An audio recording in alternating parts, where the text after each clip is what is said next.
오직 주님께 나 찬양합니다.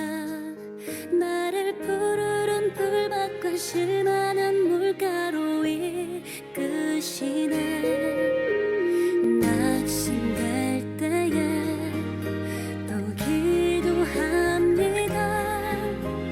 내게 두려움은 끝이야.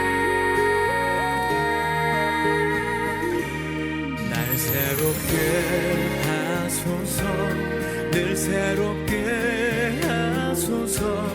오직 주로 주 하나로 선한 기쁨 누리도록. 또 새롭게 하소서, 더 새롭게 하소서. 십자가의 그 보혈로 나를 정결케 하소서. 내 주여, 오 주여.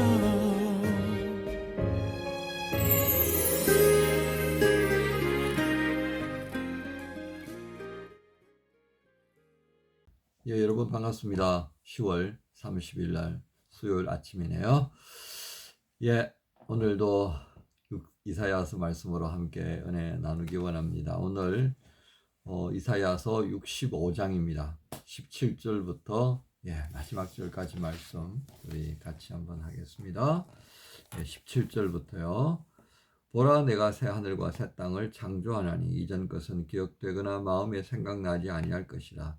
너희는 내가 창조하는 것으로 말미암아 영원히 기뻐하며 즐거워할지니라. 보라, 내가 예루살렘을 즐거운 성으로 창조하며 그 백성을 기쁨으로 삼고, 내가 예루살렘을 즐거워하며 나의 백성을 기뻐하리니 우는 소리와 부르짖는 소리가 그 가운데에서 다시는 들리지 아니할 것이며, 거기는 날수가 많지 못하여 죽는 어린이와 수완이 차지 못한 노인이 다시는 없을 것이라. 곧 100세에 죽는 자를 젊은이라 하겠고, 100세가 못되어 죽는 자는 저주받은 자이리라.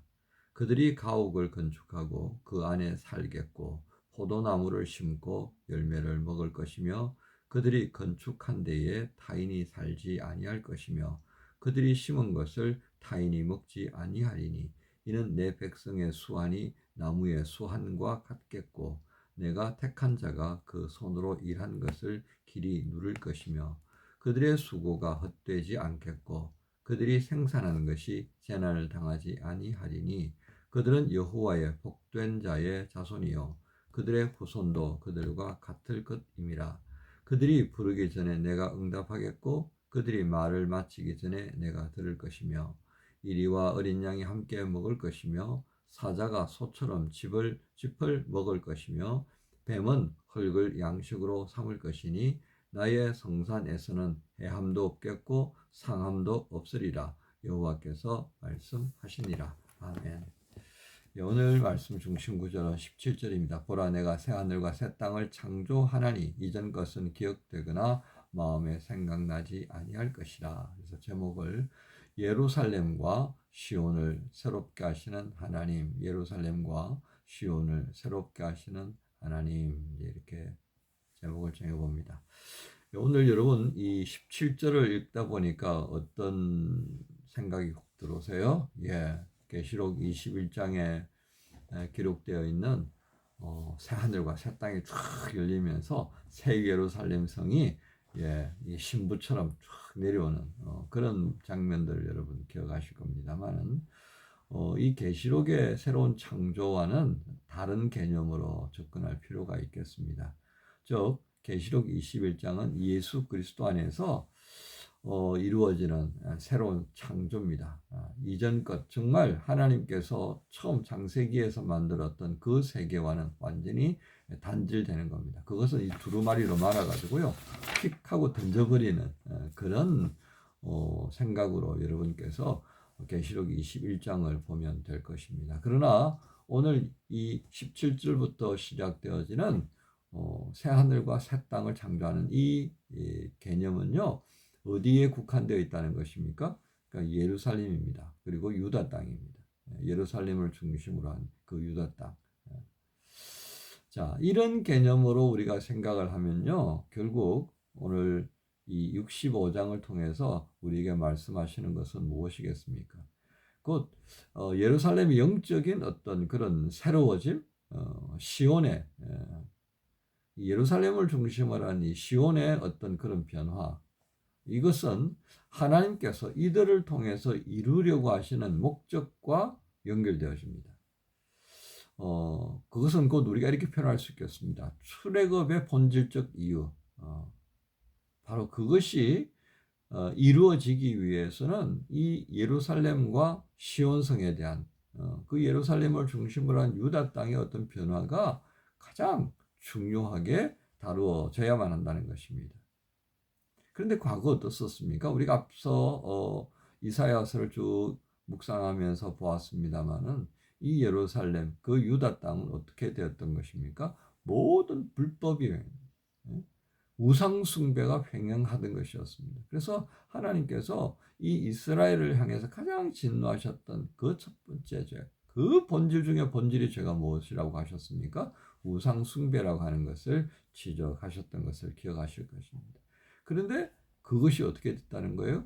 싹 없어져 버린 겁니다. 왜요? 새 하늘과 새 땅으로 다시 만들어진 이 예루살렘, 그것을 중심으로 하는 이 유다 땅은 이제 그 모든 흔적들을 다 지워버린 겁니다. 바로 그런 측면에서 오늘 새 하늘과 새 땅을 창조한다라고 하는 하나님의 주도하심, 그것을 여기에 우리에게 보여주고 있다는 겁니다. 자, 그래서 이렇게 새 하늘과 새 땅으로 만들어진 이 예루살렘, 시온에는 결국 어떤 것이 있겠습니까? 더 이상 그 강포한 자들, 불법을 행하는 자들에 의하여서 빼앗기거나 그것으로 인한 슬픔과 그것으로 인한 아픔, 이런 것들이 이제는 발붙일 곳이 없더라는 것이 됩니다. 그래서 우리는 계속해서 17절 이후의 말씀 속에서 어떤 것을 보게 됩니까? 영원한 기쁨과 즐거움만이 존재하게 되는 거죠. 모든 백성들이 백세의 수를 누리는 것은 아주 기본적인 것이 된다고 그랬습니다. 그리고 그들이 지은 집을 누가 빼앗지 못하고 그들이 지은 집에 거하고 그들에게 허락된 밭과 포도원이 그들의 것이 되어지는 겁니다.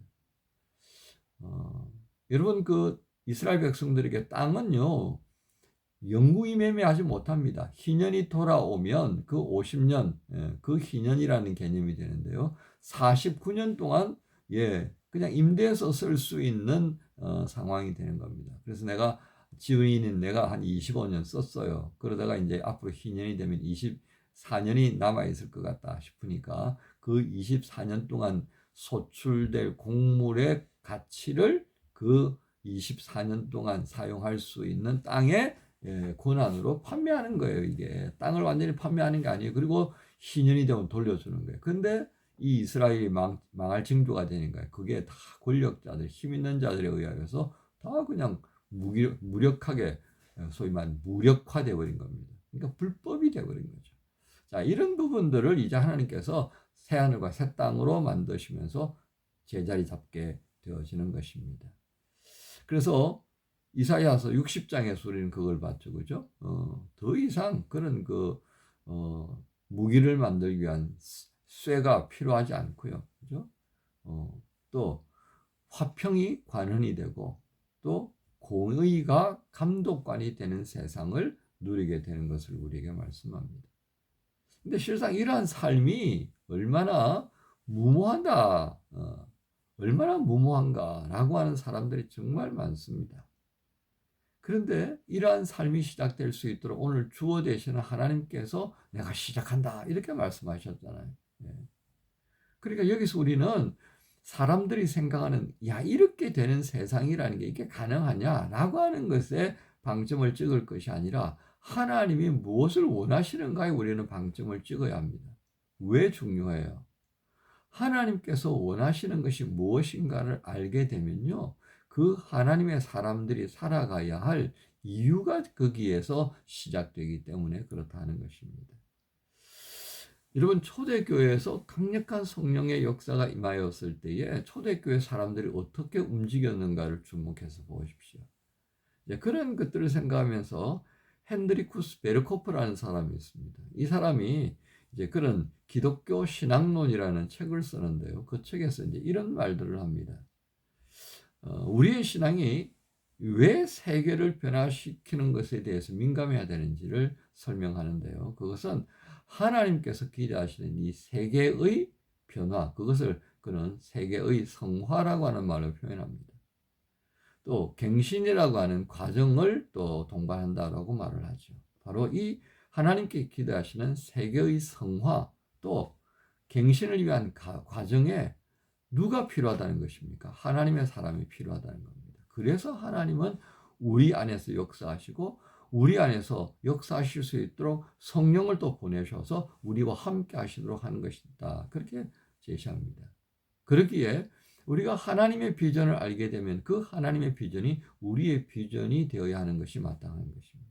이게 하나님의 사람들입니다. 이게 그리스도 예수와 함께하는 사람들이라는 것이죠. 오늘 그런 측면에서 보면 이 예루살렘과 시온을 새롭게 하시는 그 하나님의 의지를 보았다는 것은 바로 그 남은 자들, 그 고통과 힘든 가운데에서도 하나님을 찾는 사람들의 삶의 방향과 목적이 된다. 이렇게 정리할 수 있겠습니다. 그렇다면 오늘 이 시대를 살아가는 우리는 또한 어떻습니까? 그렇습니다. 하나님께서 기대하시고 그것을 이루기 위해서 일하시고 있다면 우리도 그 하나님의 일하시는 그 자리에서 있어야 할 것이라는 것입니다. 그런 측면에서 다시금 65편 17절부터 65장 17절부터 25절까지의 말씀은 하나님께서 무엇을 원하시는가를 알았다. 그렇다면 나의 삶의 방향성 역시도 무엇입니까? 내가 살아가고 있는 이 땅에 이 하늘 아래에서 하나님께서 기대하시는 그 새롭게 하는 삶을 그 새롭게 하는 일이 일어나는 땅과 하늘로 만들어가는 것이 내 삶의 비전이 되어야 되겠다 하는 것입니다. 그렇게 봤을 때 오늘 우리 그리스도인들이 이 땅에 살아가면서 해야 할 일이 얼마나 거룩한지를 또 보게 됩니다.